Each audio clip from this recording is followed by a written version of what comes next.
adalah umum bahwa orang yang memiliki sesuatu tentu ingin merasakan nikmat dan manfaat dari sesuatu yang dimilikinya itu.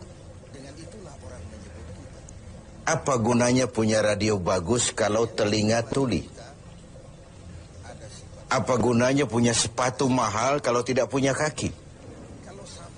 Apa guna punya televisi berwarna, gambarnya terang kalau mata pun buta?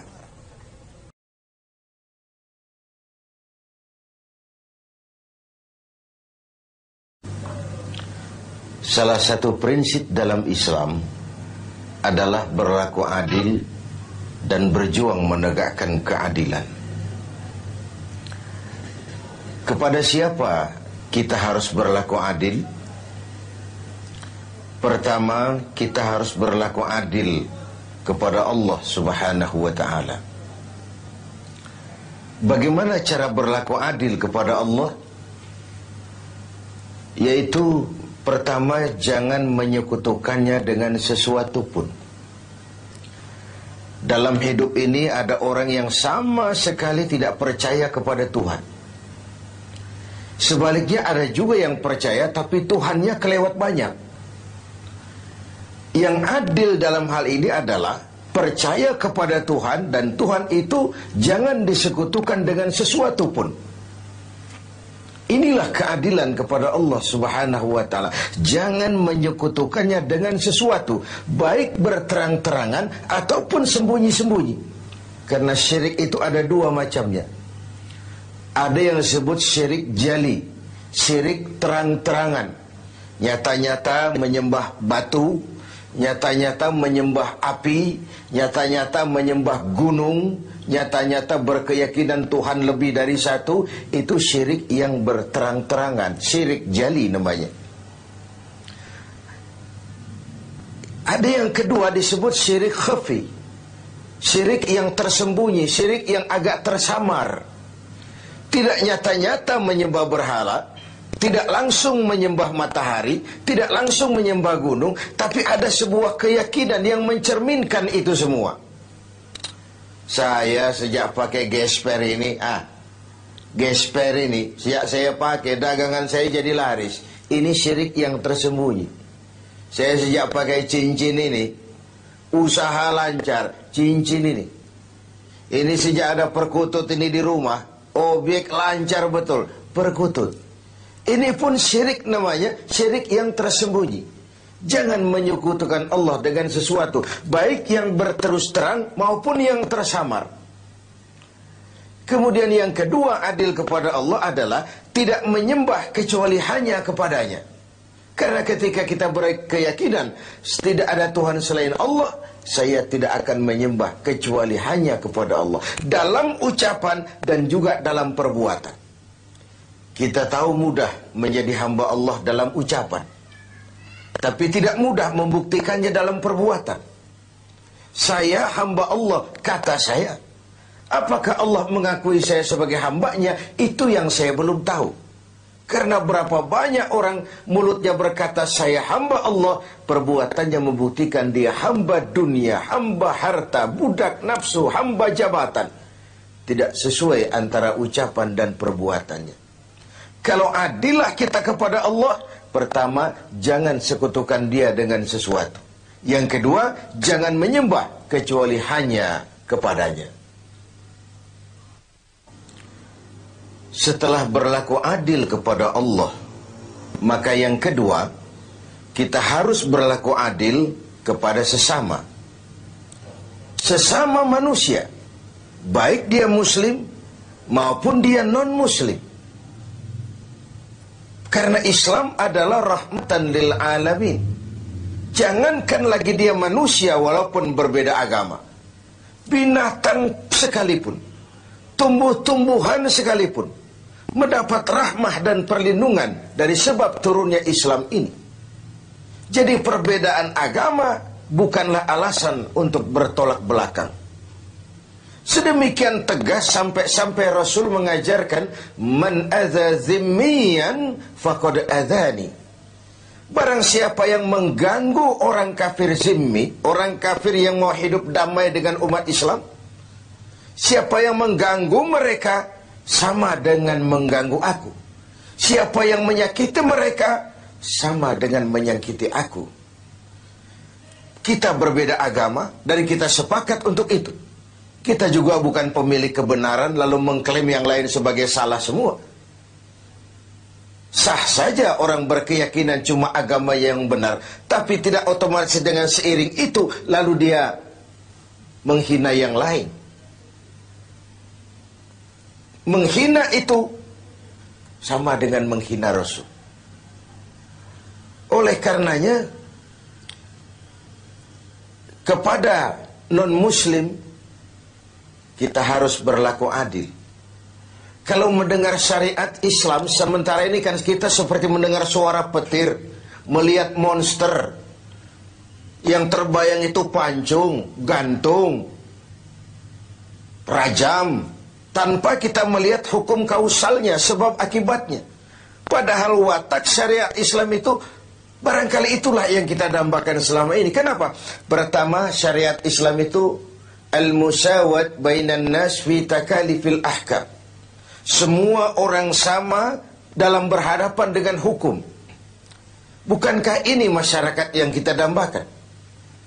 Bukankah ini masyarakat yang mau kita bangun? Di mana tidak ada warga negara kelas 1, di mana hukum berlaku secara sama, di mana tidak ada warga negara istimewa, di mana hukum tidak berjalan seperti pisau, tajam ke bawah tapi tumpul ke atas. Syariat Islam memandang semua sama di depan hukum. Dan sejarah membuktikan itu. Bagaimana seorang Ali bin Abi Thalib ketika menjadi khalifah, berperkara dengan seorang Nasrani, dan Imam Ali kalah di pengadilan Islam. Seorang khalifah berperkara dengan seorang Nasrani dan kalah di pengadilan Islam. Itulah syariat. Seorang gubernur, Amr bin As, kalah di pengadilan berperkara dengan seorang Yahudi. Ini semua potret bahwa di depan syariat semua orang sama dalam berhadapan dengan hukum. Yang kedua, watak syariat itu at-tadrij fit tashri'. Ada tahapan dalam melaksanakan syariah itu. Ada tahapan. Ada etapa yang harus ditempuh. Kalau tercukupi itu, terlaksanalah syariat. Mula-mula tentang minuman keras, Quran cuma memberikan warning. Minuman keras ada manfaatnya, ada bahayanya, tapi bahayanya lebih besar dari manfaatnya. Kemudian turun lagi yang kedua, la taqrabus salata wa antum sukara. Jangan dekati solat kalau kamu mabuk. Setelah kondisi sosialnya siap, masyarakat sudah tidak kaget lagi, baru turun vonis. Arak, minuman keras, judi, najis, kotor, perbuatan setan, jauhi kalau kamu mau jadi orang yang beruntung. Itu yang disebut at-tadrij. Ada tahapan. Lalu yang ketiga, taklilut takalif, adamul haraj, menyedikitkan beban. Kalau kemampuan melaksanakan suatu perintah berkurang, tekanan perintah pun menurun. Puasa yang sedang kita kerjakan ini hanya bagi yang cukup syarat. Berkurang syarat, berkurang juga tekanan perintah. Dia sudah balik, dia berakal sehat, dia mampu berpuasa. Cukup syarat, dia wajib melaksanakan puasa. Kurang syarat, tidak wajib melaksanakan puasa. Sholat wajib berdiri. Kalau mampu, tidak mampu berdiri, ya duduk. Tidak bisa berduduk, berbaring. Tidak bisa pakai berbaring, pakai isyarat. Laksanakan sesuai dengan kemampuan. Inilah rahmahnya syariat Islam itu. Jadi saya kembali bahwa berlaku adil kepada sesama, pertama kepada muslim, yang kedua kepada non-muslim. Demikian tinggi nilai keadilan itu dijunjung sampai ayat Quran menyatakan, la yajrimannakum syana'anu qaumin alla ta'dilu. Janganlah kebencianmu kepada sekelompok orang menyebabkan kamu berlaku tidak adil. Tegakkan keadilan walaupun kepada orang yang paling kita benci. Kebencian bukan alasan untuk berlaku tidak adil. Sedemikian objektifnya perintah untuk menegakkan keadilan ini. Adil kepada sesama muslim, adil juga kepada yang non-muslim. Dan yang ketiga, kita berlaku adil kepada diri sendiri. Adil kepada Allah, adil kepada sesama, dan adil kepada diri sendiri. Tubuh kita secara keseluruhan ibarat sebuah kerajaan. Segala sesuatu di tubuh ini pun ada haknya. Mata ini ada haknya untuk tidur. Berjaga saja siang malam tidak pernah tidur-tidur, itu mengurangi hak mata dan itu zalim. Perut ini ada haknya untuk makan, untuk diisi, untuk juga beristirahat. Puasa terus-menerus tidak makan-makan, itu zalim kepada hak perut, tidak adil kepada perut. Itu sebabnya dalam Islam puasa ngableng, puasa non-stop dari pagi, sore, malam sampai ketemu pagi lagi, bukan saja tidak boleh tapi haram hukumnya. Kenapa? Bertentangan dengan fitrah manusia. Pada sisi lain kita sudah berlaku adil, tidak adil terhadap perut kita. Pemirsa TV 7 yang berbahagia, tiap hari Jumat kalau kita sholat Jumat, khatib memesankan kita tentang ini. Innallaha ya'muru bil adli wal ihsan. Allah memerintahkan kamu berlaku adil dan berbuat ihsan. Diulang kali diingatkan kita, karena ini memang prinsip. Lewat kesempatan pada nuansa Ramadan ini, mari kita berlaku adil.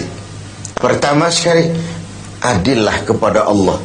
Jangan sekutukan Dia dengan sesuatu. Lalu jangan menyembah kecuali hanya kepadanya dalam berbagai keadaan. Yang kedua, adillah kita kepada sesama manusia, baik ia orang yang kita sayangi, kita senangi, maupun ia orang yang kita tidak sukai, maupun dia orang yang kita benci, baik dia muslim maupun juga dia non-muslim. Karena Islam adalah rahmah bagi semesta alam ini. Masyarakat yang kita dambakan, masyarakat yang tegak di atas keadilan. Keadilan yang menyangkut ekonomi, keadilan di bidang pendidikan, keadilan di bidang sosial, pendeknya keadilan di berbagai aspek kehidupan ini. Lalu yang ketiga, adillah kepada diri sendiri. Semoga kita menjadi orang-orang yang dapat berlaku